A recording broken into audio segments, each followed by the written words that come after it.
Get ready.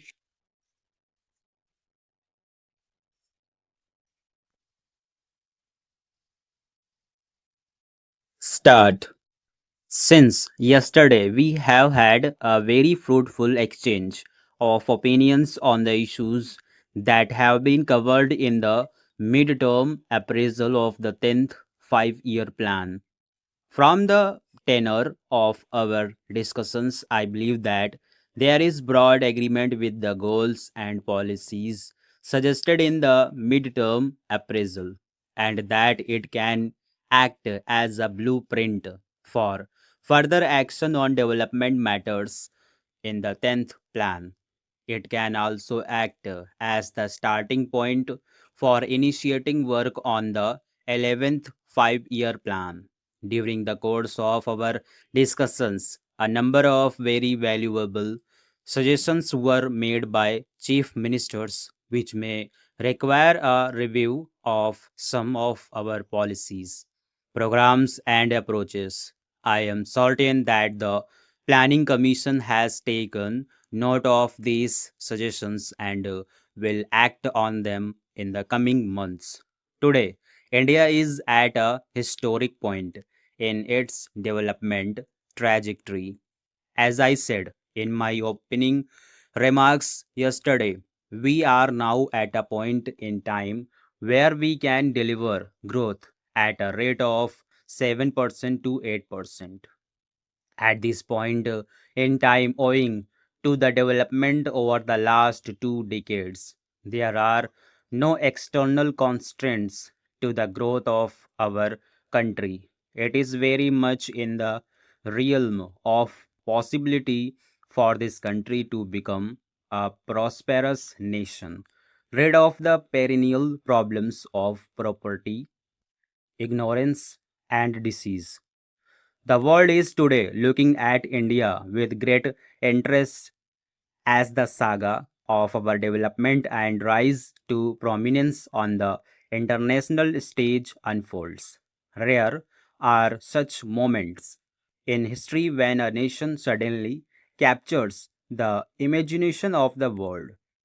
In such circumstances, if there are any constraints, these are purely internal. Our success in living up to our potential depends solely only on us.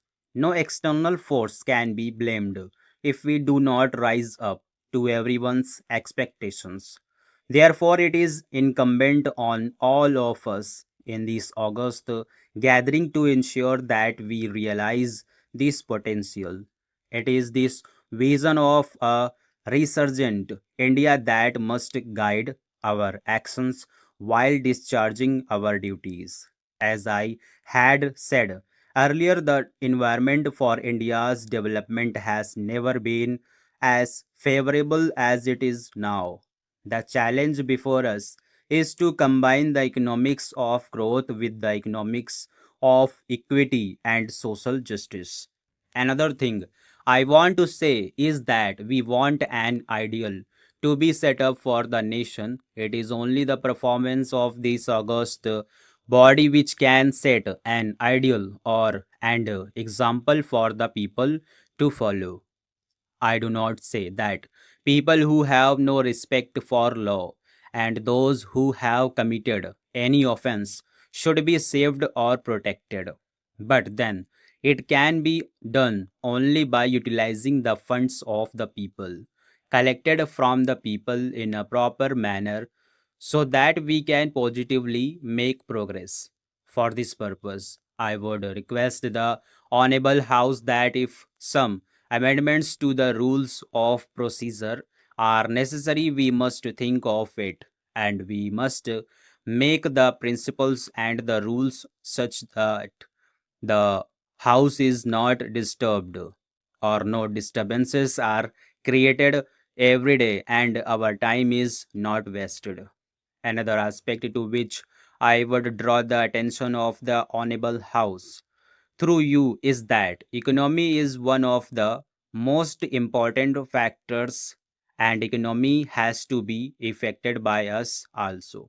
I was reading the contemporary and Auditor General's report for the year, I find that crores of rupees have not been utilized for years together. During the period, a leader of the opposition party was Minister of Industries. What was done has to be looked into.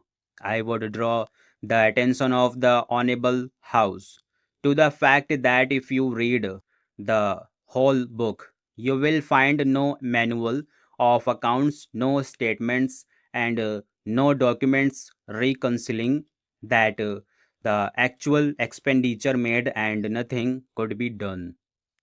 You will find in these a large number of such items involving crores of rupees.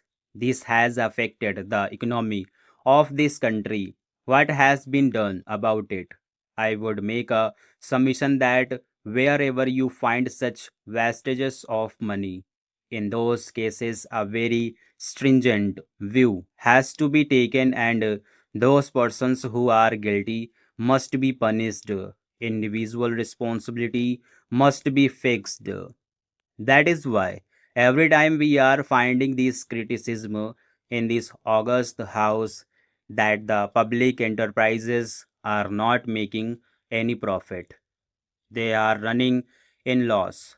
It is a must that the faculty must be punished because we are wedded to the principle of socialism and we want the poorer people of this country to come up.